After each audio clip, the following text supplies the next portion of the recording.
Salut à tous, bienvenue dans cette nouvelle vidéo, et je dirais même dans cette dernière vidéo, pas ma dernière, j'espère en tout cas, mais la dernière de l'année. Celle-ci sera vraiment la der des der, juste avant Noël, hein, pour les petits achats de dernière minute, on va dire, hein, les dernières réceptions de colis.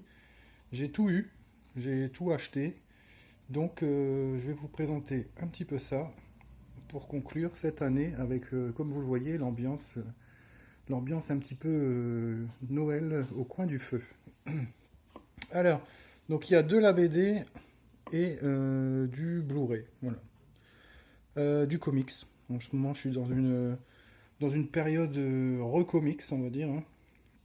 Je m'étais séparé de pas mal de choses, donc maintenant je fais un tri sur mes achats, parce que j'ai acheté quand même pas mal à une période sur les marchés, on pouvait trouver des comics à 1 euro, donc ça valait le coup. Maintenant, on n'en trouve plus du tout, malheureusement. Donc, je me suis rabattu sur Vinted, qui est aussi un réservoir inépuisable de comics d'occasion. Donc là, je me suis repris une petite fournée sur Vinted et puis aussi un achat en neuf Ah mais non, pas sûr, je l'ai acheté en librairie, pour une fois, pour changer. J'ai fait travailler ma petite librairie qui est juste en bas de chez moi. Je me suis dit, pourquoi pas, c'est le même prix. Donc comme ça, on évitera peut-être les retards dus aux grèves, etc., ou sur commande au moment de Noël chez Amazon et la Fnac. Donc je me suis pris les deux premiers tomes d'une intégrale, donc que j'aime particulièrement, donc The New Mutants, donc les nouveaux mutants, série que j'ai découvert dans Titan, il me semble, il y a très très longtemps maintenant. Donc une série que j'aimais particulièrement, donc il y a le tome 1 qui est 1982-1983 avec les épisodes 1 à 10 de New Mutant et le Uncanny X-Men de 63, numéro 167. Voilà, donc série qui est en 100 numéros, il me semble, hein. Il y a 100 numéros de New Mutant. Après, ça passe à X-Force. Et le numéro 2, donc 1984, avec les épisodes 11 à 22 et l'annual New Mutant de 84, numéro 1. Voilà. Donc série que j'aime vraiment parce que bah, c'est une des premières séries, on va dire. Pas une des premières séries, mais c'est une série que j'ai vraiment aimée, qui fait suite un petit peu aux X-Men, on va dire. Il y a une période où les X-Men ont disparu dans la BD, hein. On ne savait pas, enfin on savait où ils étaient, mais le monde entier ne savait plus où ils étaient. Et donc le professeur Xavier décide de recruter de jeunes mutants pour en faire une équipe, donc qui devient les nouveaux mutants, The New Mutants, et puis plus tard qui seront repris par Cable pour faire la X-Force, la première X-Force. Donc avec certains des membres restants, plus des nouveaux qui vont s'ajouter entre-temps. Et donc c'est quelque chose que je voulais relire absolument, parce que à part des petits épisodes par-ci par-là qui ont été réédités dans des magazines qui sortaient hebdomadairement ou des choses comme ça, hein, enfin qui sortaient en France chez Semic ou chez Panini maintenant. Il n'y a pas eu grand chose de l'intégrale des Nouveaux Mutants, donc c'est pour ça que là ils se sont décidés enfin à sortir.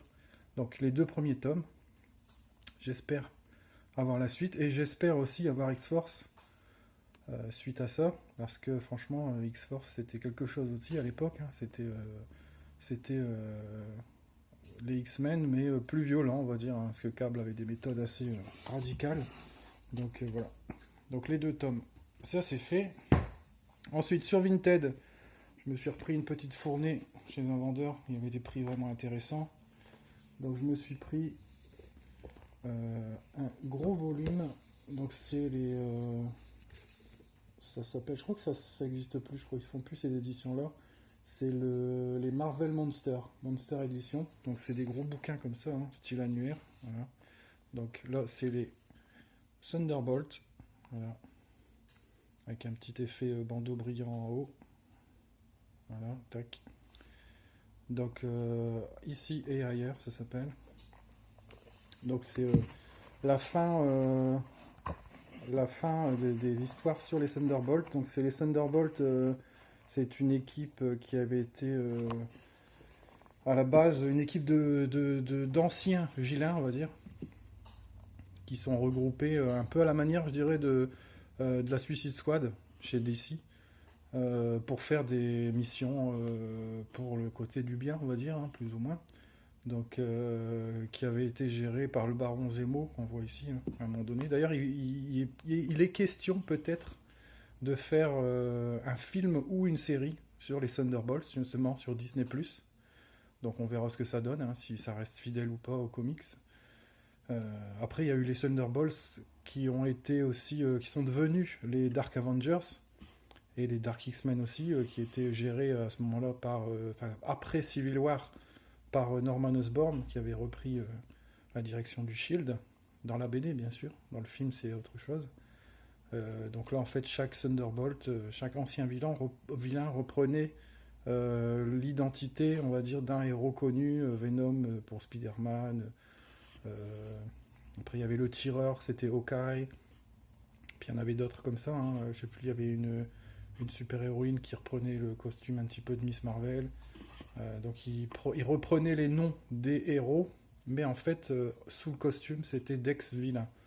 Donc géré par un Norman Osborn réhabilité, on va dire, hein, suite à un traitement qu'il suivait pour effacer sa personnalité du bouffon vert. Donc il avait été réhabilité par le gouvernement. Donc voilà, donc on verra ça. On fait un petit passage. Donc c'est du papier, ça fait papier journal un peu. Ancienne BD, justement Titan, Special Strange, etc. C'était des pages comme ça. Maintenant, les comics sont beaucoup plus chers qu'à l'époque et beaucoup plus luxueux aussi, hein. C'est du papier glacé, de haute qualité, etc. Donc, après, pour des hebdomadaires, est-ce que c'est vraiment nécessaire, hein? Beaucoup critiquent justement Panini pour ça, hein, qui ont gonflé le prix énormément de leurs comics, hein, au fil des années, pour faire de plus belles éditions, certes, mais bon, c'est aussi plus cher. Ensuite, j'ai pris aussi au même vendeur ces deux Dark Reign hors série, le 1 et le 2, avec ça fait une histoire intégrale en fait, hein, plusieurs histoires même je crois, dont The List. C'est je crois le Punisher qui a créé une liste de personnes à tuer, de héros ou de vilains, je ne sais plus trop. J'avais lu un résumé quelque part, ça me paraissait sympathique, donc j'ai eu pour, je sais plus, c'était 2 € je crois le comics, et le Monster Edition c'était 5 €, donc voilà, ça vaut le coup quoi. Déjà, je sais pas s'il y a le prix, l'ancien prix dessus. Non, pour le Monster, il n'y a pas d'ancien prix, mais je les ai déjà vus à plus de 15 €, hein. Donc voilà, ça me paraissait un prix sympathique. Donc là, comme je vous le disais, c'est du papier glacé, hein. Maintenant, les éditions sont comme ça. Voilà, hop. Donc là, c'était un hors-série à la période Dark Reign, justement, où Norman Osborn avait repris la direction du Shield et avait créé ses Dark Avengers. Donc là, il y a les Avengers, le Punisher, Secret Warrior et Wolverine. Donc des histoires, il me semble. Voilà, c'est des histoires à chaque fois séparées. Et puis les deux forment des histoires complètes. Donc avec des couvertures assez sympathiques. Là, justement, le numéro 8, Kill Spider-Man. On voit qu'il y a un couteau planté avec un pommeau en forme de citrouille du bouffon vert, justement, dans Spider-Man. Donc on verra ce que ça donne. Hâte de lire ça. Donc ensuite on part sur du Blu-ray. Blu-ray. Donc encore une commande Vinted que je viens de recevoir aujourd'hui, justement. C'était la dernière que j'attendais. Avec un vendeur que j'ai repéré parce qu'il met beaucoup de choses en vente et à des super prix. Donc je me suis pris le Tueur-Né qui vendait à 5 €. Donc ça c'était de l'occasion. Pour upgrader, comme la dernière fois, mon coffret DVD Tueur-Né. Voilà, coffret, super coffret collector. Celui-là je le garde. D'autant plus que... Donc j'ai retiré le disque de bonus que j'ai mis dans une pochette plastique. Et j'ai mis le DVD à la place, puisque les bonus du disque de bonus DVD sont maintenant sur le Blu-ray. Par contre, celui-là je le conserve, puisque c'est le Director's Cut en VOSTF. D'ailleurs, cette édition ne comportait que la VOSTF, il n'y avait pas le film en version normale, Il n'y avait que le Director's Cut. À l'époque, quand il est sorti, il n'y avait que le Director's Cut sur le DVD. Donc comme ça, j'ai le Director's Cut en DVD et le film avec VF normal en Blu-ray. Voilà, comme ça me fait mon édition perso complète. Surtout qu'elle était très chouette, hein, vraiment. Voilà. Vraiment une belle édition.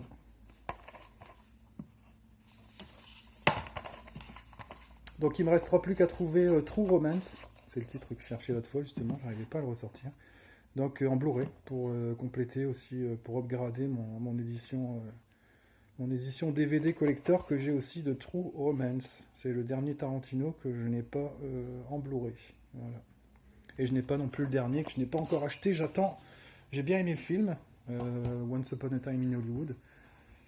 Mais j'attends une baisse de prix parce que je veux pas prendre le steelbook, ça m'intéresse pas et puis il est pas terrible. Et donc je vais le prendre, je le prendrai en Blu-ray, en amarré. Le collector il est sympathique, il me tente bien, mais bon il est cher donc à moins de tomber sur une super occasion. Mais sinon je prendrai l'amarré.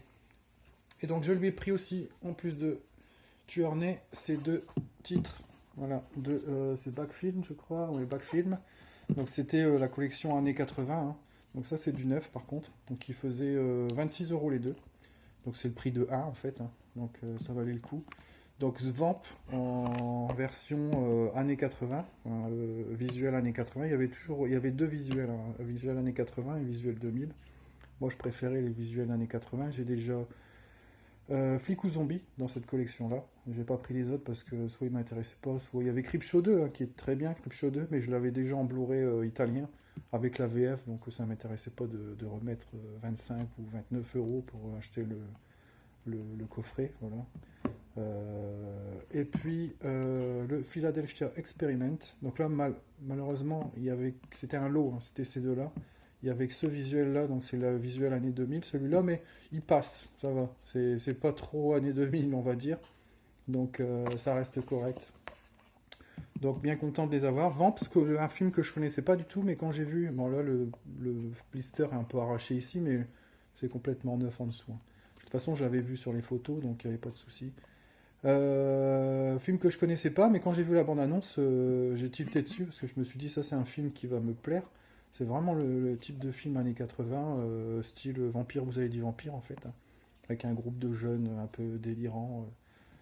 C'est fun et c'est un peu horreur en même temps, donc c'est le genre de truc que j'aime bien, genre de film des années 80. Et puis Philadelphia Experiment.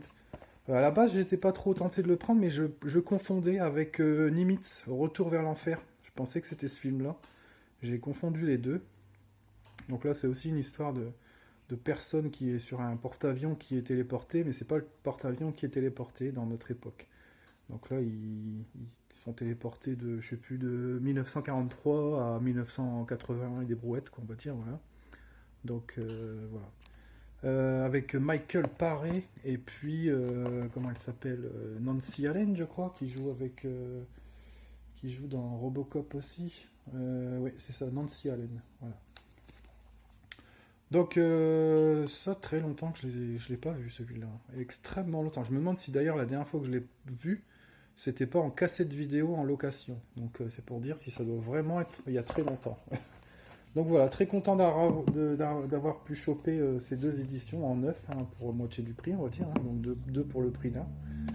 Éditions qui ne sont jamais ou très rarement, enfin ils ont peut-être été une fois en promo sur Amazon, mais j'avais loupé le coche, je crois.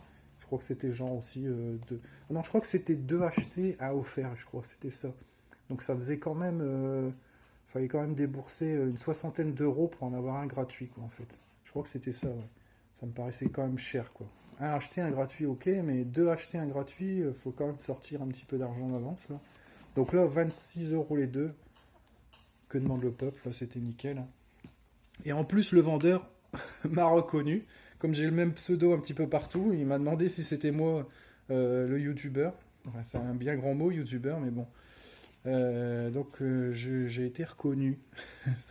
C'est toujours bizarre. Bref. Et puis dernier achat, donc dernière réception, la réception du chat qui fume, hein, comme beaucoup d'entre vous peut-être. Le pack, moi j'avais pris le pack parce que c'est trois films qui m'intéressaient. Donc Halloween 3, Halloween 2 et Waxwork. Donc Waxwork, je ne connais pas du tout, mais qui me paraissait vraiment sympa, dans le genre de film, toujours, hein, années 80 que j'adore. Ça sera une découverte. Halloween 2, Halloween 3, bon ça on n'en parle pas, ça je connais. Sur le 3, moi j'aime bien le 3, hein. C'est un épisode que j'affectionne, hein, parce que beaucoup de gens ne sont pas... enfin, ils disent qu'il ne fait pas partie de la saga, etc. Bon, c'est vrai que c'est un film à part, hein, quoi qu'il y a un petit clin d'œil à un moment donné, un personnage dans le film qui regarde la télé et dedans il passe Halloween. Mais moi j'aime bien, c'est une autre histoire, c'est sympathique. Donc on va peut-être se jeter un coup d'œil, donc voilà. Donc le visuel, hein, bah moi je le trouve pas terrible, c'est dommage. Bon, c'est la seule édition française qui existe, hein, chez nous. Donc je l'ai pris quand même. J'avais l'édition US que j'ai revendue. Avec voilà, DVD plus Blu-ray. Bon, toujours des belles éditions, hein, chez le Chat qui fume, ça y a rien à dire. Voilà. Avec fourreau, donc une édition un petit peu moins épaisse que d'habitude, puisque d'habitude il y a 3 disques, hein, DVD, Blu-ray et DVD de bonus. Mais les bonus du DVD sont sur le Blu-ray, donc c'est un peu bête, quoi. C'est un DVD qui sert à rien. Et voilà. Donc Waxwork, pareil. Toujours un truc à 3 volets. Voilà. Bon, je retire pas les disques, hein. Vous les verrez peut-être plus en détail dans des unboxings d'autres chaînes. Donc beaucoup les ont reçus abîmés. Moi j'ai eu la chance qu'ils ne soient pas abîmés ou presque. Je viens juste de m'en apercevoir ici que ça a dû être écrasé un tout petit peu. Donc c'est un petit peu plié ici, légèrement, mais bon c'est la partie qui est toujours comme ça, donc ça se voit pas. Beaucoup ont été broyés dans le colis, hein, donc c'est bizarre. L'emballage était quand même bien fait, hein. Ils ont quand même du carton très épais, très dur, donc ça s'écrase pas facilement. Mais bon, les accidents, ça arrive toujours. Mais je pense que les gens sont... Enfin, les gens de chez Duchat sont... C'est vrai que j'ai pas... Hop, le triptyque là, fait une image comme ça à chaque fois. Je pense qu'ils seront réactifs et puis que les personnes qui ont eu les exemplaires abîmés... auront leur échange sans souci. Voilà, en tout cas, pour une fois, j'ai pas eu de casse. Enfin, pour une fois. J'ai pas, c'est rare que j'ai de la casse. Donc, voilà. Je touche du bois. Et donc, avec ce pack, quand on était dans les 200 premiers à commander, ce qui était mon cas, puisque je les ai tout de suite pris dès la mise en ligne, on avait le droit à un petit livret, enfin un petit, quand même assez épais, je trouve. Ils sont pas foutus de notre gueule, donc ça c'était offert avec, hein. Donc avec plein de photos à l'intérieur, c'est que des photos, hein, il n'y a pas de texte. Donc les photos d'exploitation, je pense qu'on dit ça comme ça. Donc avec le petit cadre où il y a le nom du film. C'est les photos qu'on retrouvait à l'entrée des cinémas avant, pour présenter le film. Donc il y a des photos comme ça. Il y a des photos en noir et blanc. Voilà, des photos, la jaquette, donc qui aurait pu être, par exemple, la couverture, mais bon, ils ont choisi un autre visuel, hein. Donc là, ça regroupe Halloween 2 et Halloween 3, hein, le livret. Donc voilà, des photos d'exploitation. Tac. Donc je me souviens plus trop, mais alors il y a quand même des... Voilà. Alors cette actrice, visiblement, a été cataloguée sexy, n'est-ce pas? Puisqu'il y a plusieurs photos d'elle en petite tenue. Voilà, celle-ci, donc. Ça m'a fait rire de voir ça dans ce livret, quoi, c'est bizarre. Voilà. Hop. Donc, vraiment sympa ce livret, hein. Franchement, c'est un beau petit livret, hein. Un petit plus pour un collectionneur, on va dire. Et puis, on avait le droit à... Bon, ça, je l'ai pas fait pour ça, hein, mais... Ce petit pins. Donc, qui est pas dégueu, hein. Franchement, ils ont fait toute une série de pins, hein, pour leur sortie de film ces derniers temps. Qui me bottait pas du tout, franchement. Je l'ai trouvé pas terrible d'ailleurs. Mais celui-là, bon, j'aime bien la franchise Halloween. Et franchement, je trouve qu'il est pas mal du tout. Donc la moitié, voilà, moitié du visage de Michael Myers avec un couteau ensanglanté. Bon, il est pas mal celui-là. Faudrait que je me fasse un petit carré de tissu pour accrocher tout ça, parce que j'ai les 3 ou 4, je sais plus, badge de ESC aussi, hein, de Halloween justement d'ailleurs, que j'ai posé comme ça sur mes étagères, mais il faudrait que je les accroche, ça pourrait faire un petit présentoir, voilà. Puis coller ça dessus. Donc voilà, c'était les petites dernières réceptions avant Noël, avant Nouvel An, tout ça. Donc je vais vous souhaiter de joyeuses fêtes de Noël. Mangez bien, profitez bien de votre famille. J'espère aussi que vous aurez de beaux cadeaux qui vous plaisent. Et puis découvrir ça peut-être dans d'autres vidéos, comme il y a beaucoup de personnes qui me suivent qui ont aussi leur propre chaîne, hein, donc je découvrirai vos cadeaux en temps voulu. Donc je vous souhaite pas encore une bonne année puisqu'on n'est pas encore. Mais un joyeux réveillon aussi, puisqu'on ne se reverra pas par l'intermédiaire de YouTube, je pense, avant la nouvelle année. Donc un bon réveillon de nouvel an également. Et puis, donc si vous avez aimé cette vidéo, n'hésitez pas à mettre le petit pouce bleu. Et puis je vous dis à très bientôt, à l'année prochaine même, pour ma prochaine vidéo. Allez, salut!